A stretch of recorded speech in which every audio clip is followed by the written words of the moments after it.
Hello, welcome to Therapy, Tech, and Takeout, where humor meets healing with bite-sized chunks of wisdom and techie tips. I'm Toni Teixeira. I'm a therapist, entrepreneur, ethics nerd, and recovering overthinker. And I'm Jackie Toll. I spent my career at the intersection of finance and tech. I'm an unapologetic spreadsheet addict and a low-rent stand-up comedian on the side. How you doing today, Toni? What you vibing on? I'm good. What am I vibing? Oh my goodness, I got to see Megan 2 this weekend. Was it scary? Have you seen it? No. It's hilarious. It's Really? hilarious.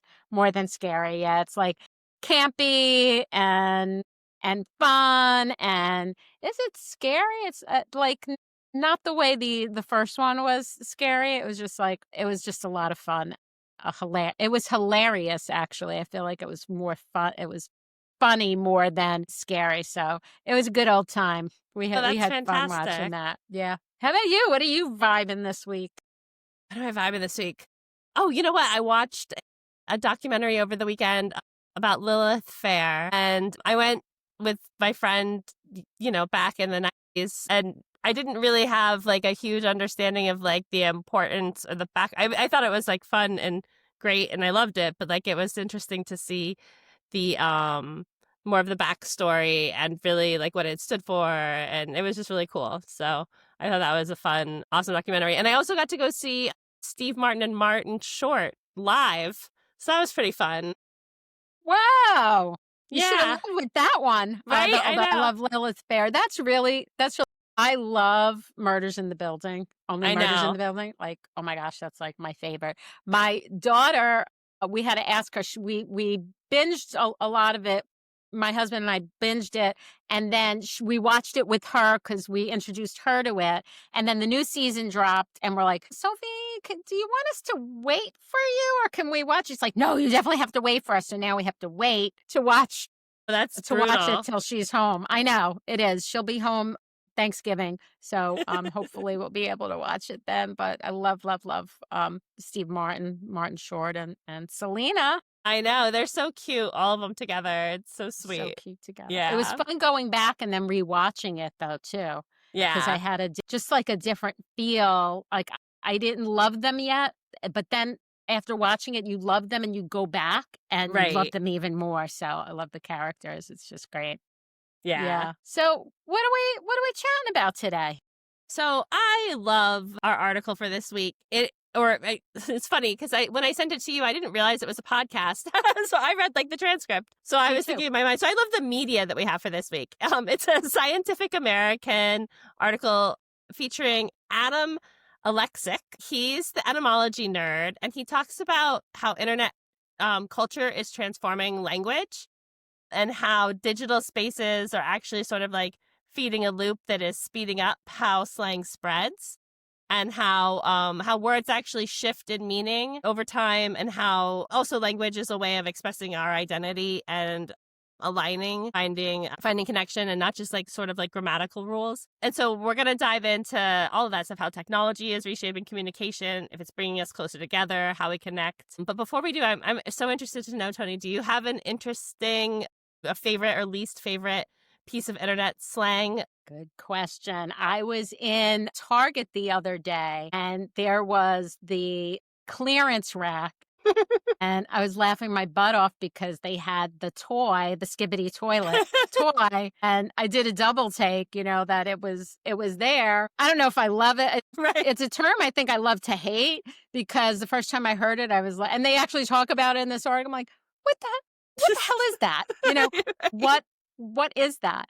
And what's interesting to me about that is talking to that, because I always talk to my kids about like culture and what's happening in the world, and always take their view, find out like what their view is of things. And we have this like the clash of the generations, and that moment is always fun. And so when I think of that, I laugh to myself because I thought of that moment. I'm like, what does that mean? I love asking my kids, like, what does that mean? And watch their faces like, oh, there's that old lady again. Do you have a favorite or one that you love to hate? My favorite thing is like finding them out and then like using them around my kids because it annoys them. Like Or like asking them what are the fun ones to use and seeing the horror, like that they're like, oh, I don't want to tell you what people are using. Yeah.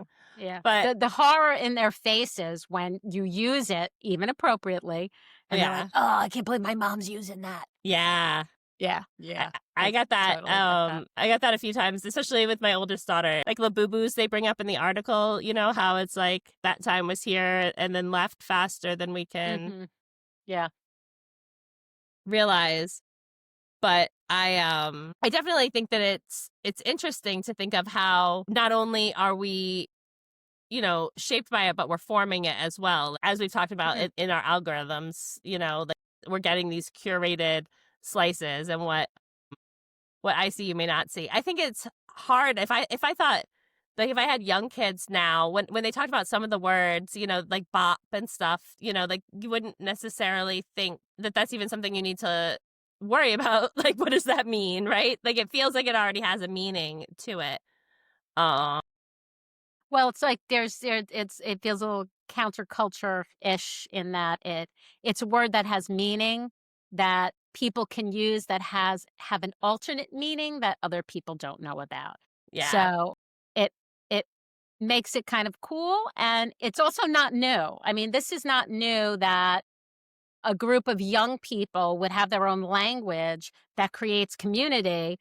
What's new about it is the connection to the algorithms, and Adam has the book Algo-speak, How Social Media is Transforming the Future of Language. We've had language change and develop over time, and I think like every year the dictionary like brings in some of that language. I was just listening to a podcast not that long ago about that, like the list of the new words that were part of. I wonder if skibbity toilet was actually one of them. Gonna have to look that up. I forget, like, yeah, I think it was. Like skibbity toilet is like kind of in the dictionary now. And they've embraced that and taken that in, and it means a nonsense word, right? So now that it's mainstream, you know, like, do people care? No, they probably don't. There's probably as much to be said as this is different and new, and we have kind of like a secret little language around it, again, which isn't new, but the new part is that using and writing about and creating memes about it create an algorithm that brings people into a different space where they can meet each other and talk about it. Like Adam talks about the subreddits and the places and the memes that are kind of created around this. By the time it ends up in the mainstream, then it's like kind of old news and nobody really cares. Absolutely. I wonder, do you think while this isn't new, it does seem like it's more fragmented, perhaps, or specialized maybe than before? And I think one of the things that they talk about towards the end of the piece that we'll link to is how like we're all kind of feeling our way through the dark in this social media landscape, like trying to figure out like how much, like what's the right amount, and how do we curate our feeds so that we're seeing a diverse set of things and you know, coming across like different aspects of culture so that we can have an appreciation and an understanding for them. And I thought it was interesting too that they really he got into a lot about the meaning of the words and like the background and the history of where these words come from, and how like while you might think it means this one thing, kind of like you were talking about before, it's either intentionally cloaked with a different meaning than what I'm like outwardly sharing, and or it's also perhaps influenced by things and derived from things that perhaps like I as the speaker don't have any knowledge of, and I'm not bringing to the table to the conversation, and it may or may not be off-putting or offensive to people or other things. And so how do you think about navigating that challenge? About the challenge of language that not everybody understands. Yeah, like, you know, like somebody could be talking to you and you could think that you're following them, and then it's like, oh, I really was like being, you know, ironic. Can tell you it's awkward from personal experience, and I'll share my like personal experience with you. I used to teach college, like college level psychology at a community college near me, and we were talking about relationships and sex and sexuality and all that, and I thought I was going to be cool. I was actually talking about dating, and I used the words hooking up, and they all kind of stopped and looked at me and like kind of laughed. And unbeknownst to me, I was talking about sex when I wasn't really planning on talking about sex. I thought like hooking up meant like, you know, two people getting together, like hooking up, like, you know. not hooking up. So I felt the silence, kind of come over the room. And I looked around, I'm like, it doesn't mean what I think it means. Do I have that right? They're like, yeah. And they started laughing. I'm like, does it mean sex? And they're like, yes, it means sex. And we all had a really good laugh about it. So I think what it comes down to is if we don't take ourselves too seriously around language, then I think we could be okay with that. I think that if we get locked and loaded into this is what the dictionary says and these words are okay and these are like approved words as if language is a static thing, then I think we're going to have a lot of miscommunication and culture clash and clash of the generations versus thinking of language as being flexible and enduring and ephemeral in some ways and changeable and in some ways makes us vulnerable. And if we're okay with that, then getting corrected or understanding that there's a different way to look at things. If we come from the place of like language is about community and you can actually create communities depending on how what words you use.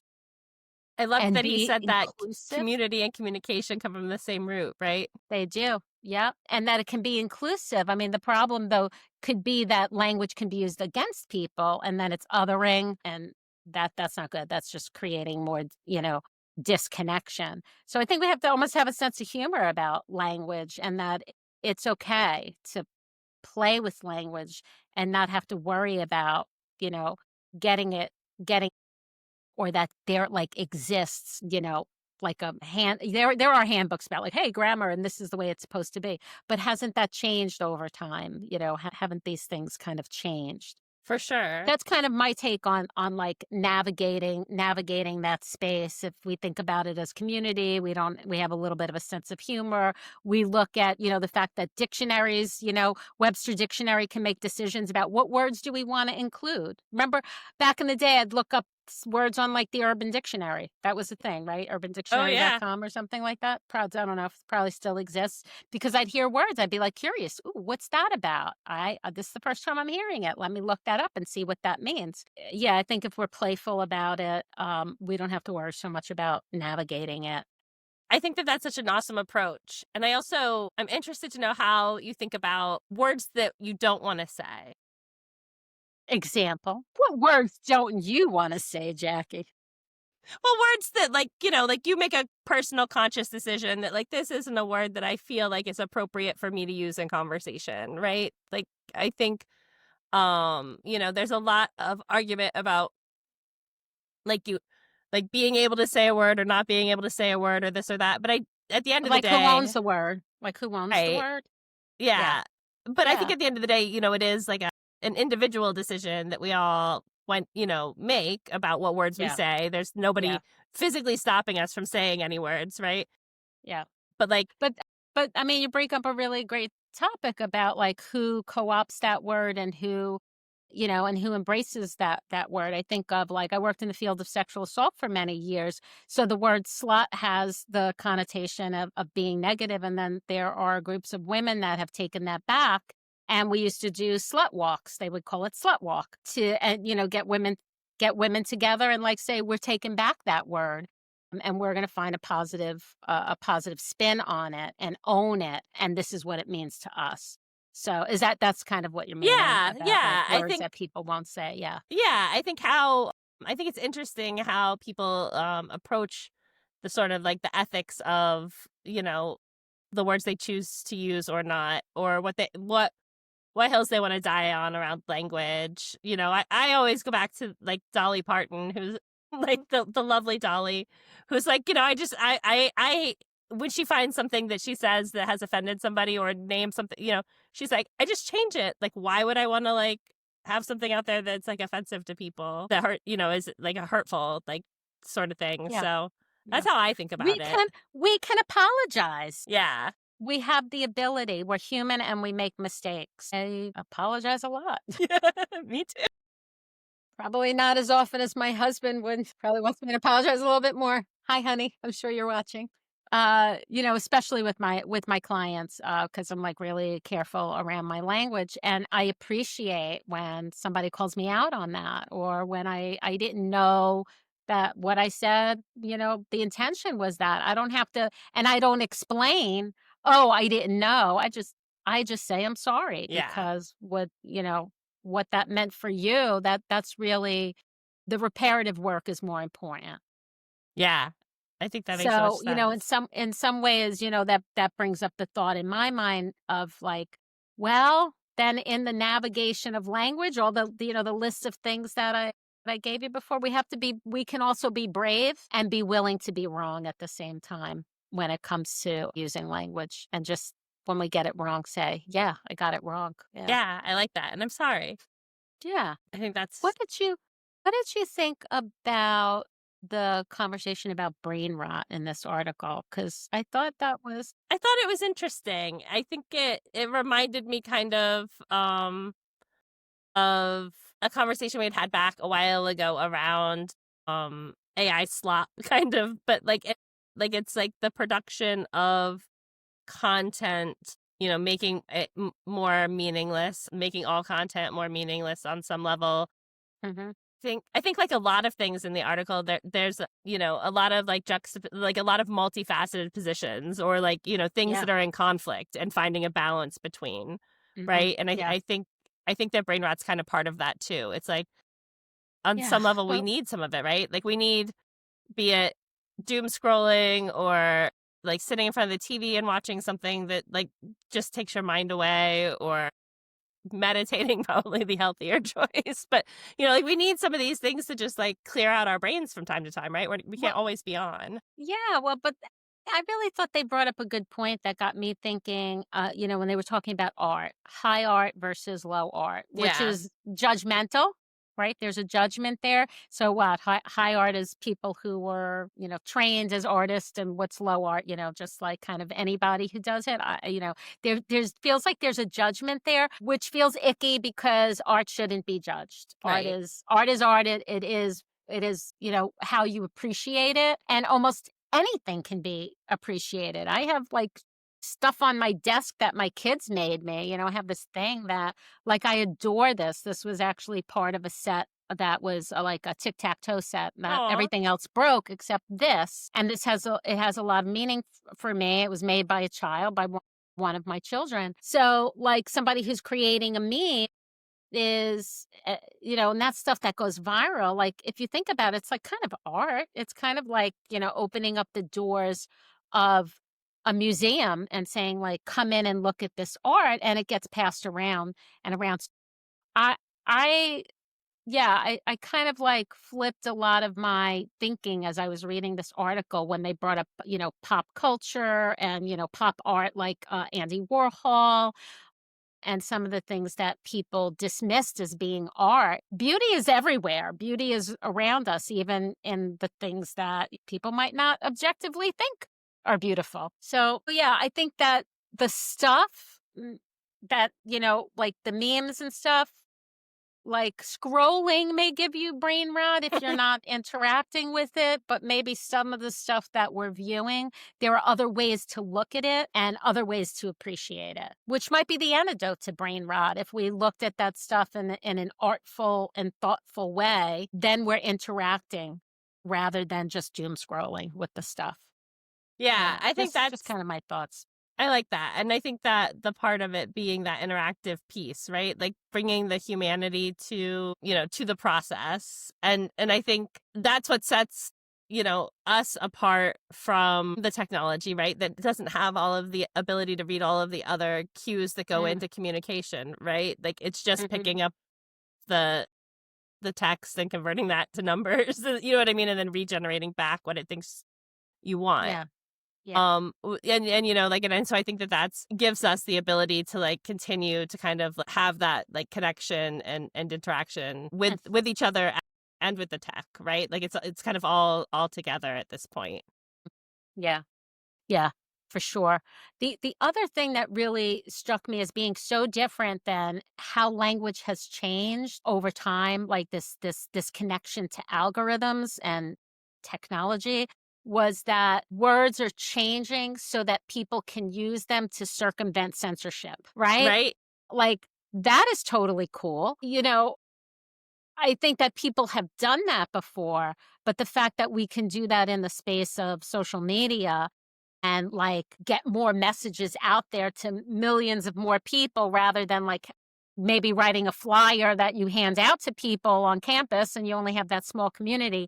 Now communities get bigger. Now it affects more people, and I'm all for freedom of speech.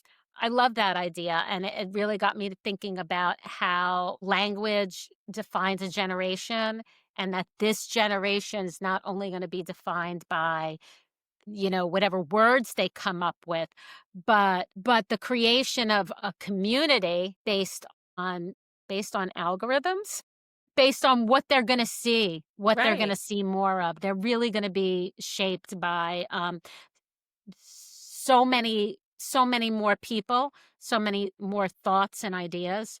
So, yeah, it's a Hopefully. lot of input. Hopefully in positive ways, but, you know, if we censor language, banning books, censoring language, we're dismissing voices. It's like the same thing of, like, art, saying that this is good art, this is bad art. These are good words, these are bad words, or these ideas are good, or these ideas we need all. For sure. But like how I think of it though is like, is that piece of the algorithm adding to the diversity of perspectives you see, or is it taking away from the diversity of perspectives you see, or shaping it and how it wants you to see things, right? Like I think it's really interesting when you look at your feed versus somebody else's feed on anything, any of the social platforms or news platforms or things like that. I mean, it's vastly different.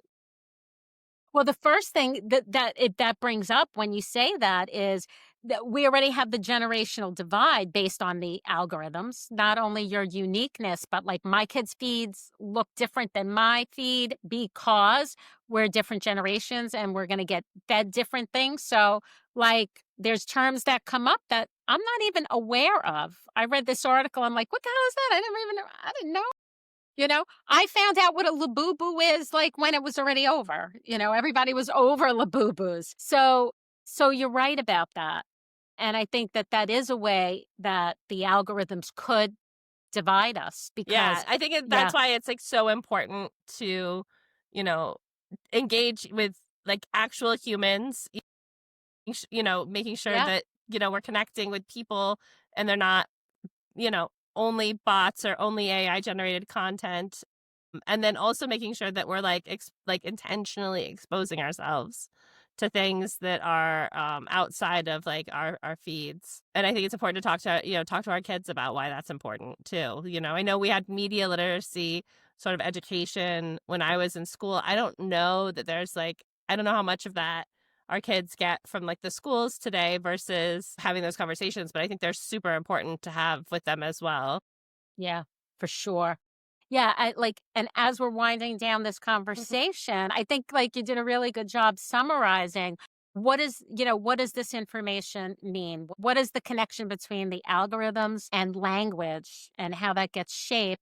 What kind of meaning does it have in our lives as parents and as humans? It's in understanding that language can connect us or divide us, and if we want to be connected, then we really have to talk about this. And we have to have conversations with other humans and, most importantly, with our kids, like, really knowing what it is they see or hear or know about, because we don't know.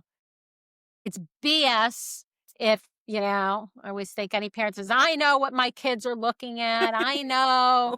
You don't, no way. There's no way but if but having open conversations, even saying, "I don't know. Can you tell me more about that?" could be really important because I think language can connect us or it can divide us very easily.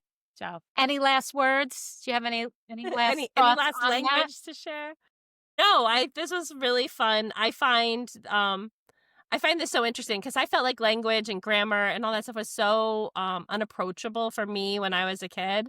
Those are just not the areas I excelled in, and it did feel like something that would be like used against me, like when I used a word incorrectly, or like all the red things on my papers that I would hand. And so but it's fun to find people like Adam who are so into and passionate about the topic and can really energize you and help you realize language is supposed to bring us together. Like that's what communications function is. And so don't let it divide you from other people. I think it's such a strong and powerful message that I would want to leave this conversation and share with everybody, because I think that that's really the core of what I hear through these things and resonates with me for sure. Yeah, yeah. Me too. And like my takeaway is like to be really non-judgmental about that and Yeah. about language and about the language that other people are using, and to be curious about that. Yeah, you use that. Well, what does that mean? Not be afraid to say, "Oh, I didn't get that," or "I don't know that vocabulary word. What does that word mean?" So, curiosity and community. I love all these C words. It's been great talking to you. I'd love to hear what our listeners think about language and how the algorithms are shaping their speech, shaping their communities, because now we're going beyond language. It's like the who we are maybe also gets shaped and our communities get shaped there. So, love to have more conversations about this with our listeners. Absolutely. Well, take care. We'll talk to you guys next week. Bye.